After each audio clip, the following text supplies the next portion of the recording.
to stay in this thing is to do away with arrogance. They say that we have problems with Gayton, McKenzie. We've got personal problems with Gayton, McKenzie. That's why we don't support them. No, we don't have any personal problems with Gayton, McKenzie. We've never disagreed on anything personal, especially for me. I've never disagreed with Gayton, McKenzie on anything. I just don't believe he can be a politician, given his dodgy background. But otherwise, personally, I have no problem with him. And sometimes he raises very genuine points which I agree with. I mean, Gayton McKenzie the other time tweeted that every time the cars enter townships, they get warnings that you are entering a dangerous zone. But when those cars are in town, they are not getting warnings that you are entering a dangerous zone. And in McKenzie's ways, McKenzie says, actually, Sandton is more dangerous than the townships. And I was like, wow, this guy is correct.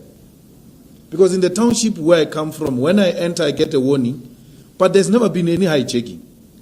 In the last 6 months in my township, there's never been a Rolex gang in my township. But at Hyde Park Mall, there's a video where they hijack a Porsche at the boom gate of the mall. Black Coffee's wife was hijacked on that street of Hyde Park Mall. But when you enter that place, you are not told it's a dangerous zone. But when you go into black people's areas, you are told it's dangerous zone. The most dangerous place in South Africa is Sandton. Gayton McKenzie is right. And you can't say because you disagree with McKenzie politically, therefore, when he says a point, it's not a point. He's right. In most things that he tweets and the advices he gives, he's absolutely correct. But it doesn't mean I have to agree with him that he can be government. No, I can't trust him with government. In the same way, he can't trust me with government. That's political differences. And let it not be reduced to personal differences, as if we fought over girls, as if we fought over alcohol, or as if we fought over the splitting of money after we did a successful cash in transit haste. There's no such a thing. I don't know where Gayton stays. I've never been Gayton's friend. So I wouldn't say I've got any difference with him. My encounter with him, person to person, has been very briefly. I don't think it's even more than 5 times. So really, I don't get where this thing comes from. Because even that councillor in PE was saying, I can't stand my boss. Why is this guy thinking I can't stand his boss? I've got absolutely no personal problem with his boss. Ours is political.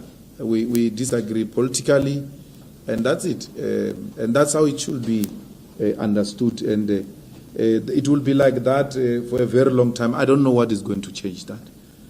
Because they are not honest, Gayton and them, when it comes to political issues. They worked effectively with the ANC to try and destabilize the EFF. He worked very closely with Mahlobo, the former Minister of Intelligence. He worked with the ANC. There was a scandal in the paper that they're trying to do an oil deal or something like that. And those are the same people who accused us of wanting to go back to the ANC. They said these guys are going back to the ANC. That's why they are doing this to Mqetama. Mqetama is trying to stop people who are going back to the ANC. But these are the people who worked with the ANC. These are the people, by the way, who are voting the ANC in Ekurhuleni. But accuse us of a similar thing. So, but it's part of the game. And I'm not worried because theirs will be short-lived. If they are business people, perhaps they will do good as business people. But as politicians, I doubt. I don't think they will do any good. And DA is prepared to abandon principle to align with such people. For as long as they remain in power, we are prepared to lose them, even if it means losing power. Even if it means losing power. Because they said we must make that guy of PA a mayor in PE. Why would I do that? I said to one journalist that this journalist says to me, no, why not PA? I said, give me the address of the PA head office. So that if there's still a municipality, I can go and look for a municipality in that office.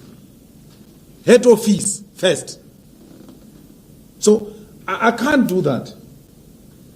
I can't give a municipality to PA because they are not a political party. They are not. So it can't be that, no, for the sake of getting power, you must even give these municipalities to people who have no traceable address and track record of good governance. We can't risk that municipality. At least we know the UDM head office is in Pretoria. At least we know General Holomesa did a coup and become a leader there of a government in Transkei. He's got some track record. He was in the ANC. It's a man of integrity, more than both through this action. It's not about any other thing, but giving that municipality to reliable, traceable people who got some standing in society, and if they mess it up, they know that they will have their credibility destroyed. But Gayton has got nothing to lose, whether he messes up a municipality or not. He has got no little credibility left of him. Nothing at all. But just before the record, you mentioned something along the lines of wanting South Africa to pull out of the Commonwealth. I just wished. Well, we don't want to participate in the Commonwealth. Commonwealth is presided over by the colonizer. And to allow the colonizer to preside over the former colonies is actually to allow the perpetuation of colonialism, which comes in a different, sophisticated manner. So we're not going to allow that.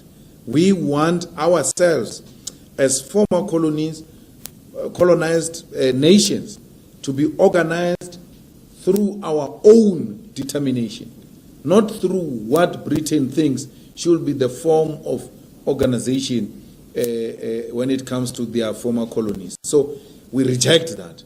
We are no longer a colony of Britain. And the ANC's continued kneeling before the Queen and kneeling before Theresa May is actually perpetuating that colonialism of a special type. And that type of respect we give to the colonizer is the one that perpetuates white supremacy and white arrogance. That for as long as they bow before the Queen and the Queen goes there and gives them new names and give them short clothes to wear and they allow that, it's wrong. I mean, we still have judges in Kenya, in Zimbabwe, wearing blonde wigs. What is that? What is that? And including some scholars who are lawyers, they are wearing those things. They still wear those things and come and lecture us about decolonization wearing a wig. Decolonizing Africa starts with simple things. Starts with doing away with apartheid, colonial symbols, and colonial way of doing things. It must, we must, and even if it's not our generation, generations to come, we must have a language that unites Africans, like Swahili. If Swahili can be developed and it become a continental language, and then we do away with speaking to each other in English. Because that's what colonizers did. Divided us, made sure that we don't have a common language to communicate amongst ourselves, and then we use their language to communicate so that they can hear everything we say. So we need to do away with that. If we want Africa which will be an equal competitor with the West and America. So it is through small things that will realize a total freedom of Africa, not only South Africa. I was very worried with those judges in Zimbabwe. Even our judges here, they wear those green things. I don't know what do these things represent. What is that? What symbol is that? Does it mean when you're wearing this thing, you can only think when you're wearing a wig that looks like the hair of white people? You're actually wearing white brains. The reason you think properly is that wig, according to colonialism. And then revolutionaries like ZANU-PF allows that to continue in Zimbabwe. They allow that to continue in Kenya. Well, Kenya, of course, is something different. I don't think there is a total independence there. America has got a huge interest in that affair, in that arrangement of Kenya. But